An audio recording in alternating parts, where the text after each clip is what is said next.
Ya bagaimana? Kita berharap pariwisata naik.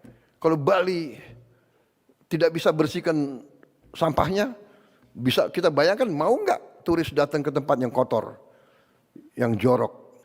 Sekarang dan antara proyek dia antara yang pertama adalah akan segera mulai membangun 34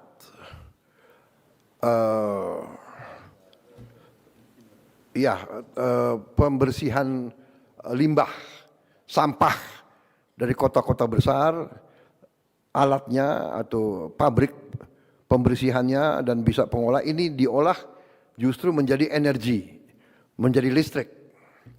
Kita akan segera mulai 34. Ini sudah saya kira pembiayaan sudah tinggal kontrak dibagi-bagi, tinggal dinilai teknologi yang terbaik yang mana. Karena ini sangat penting. Ada tempat-tempat sampah yang sampahnya sudah menggunung. Terutama untuk DKI, Bantar Gebang, untuk Bandung, untuk Surabaya dan untuk Bali. Ini sudah menjadi sesuatu yang sangat mendesak. Kalau tidak salah di Bantar Gebang itu saya dapat laporan sudah mencapai puluhan juta ton itu. 55 juta ton. Limbahnya 55 juta ton. Sudah menggunung. Kalau terjadi hujan deras, dia bisa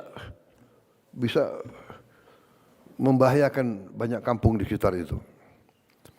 Ini segera akan kita lakukan, insya Allah dalam 2 tahun kita selesaikan 34 kota.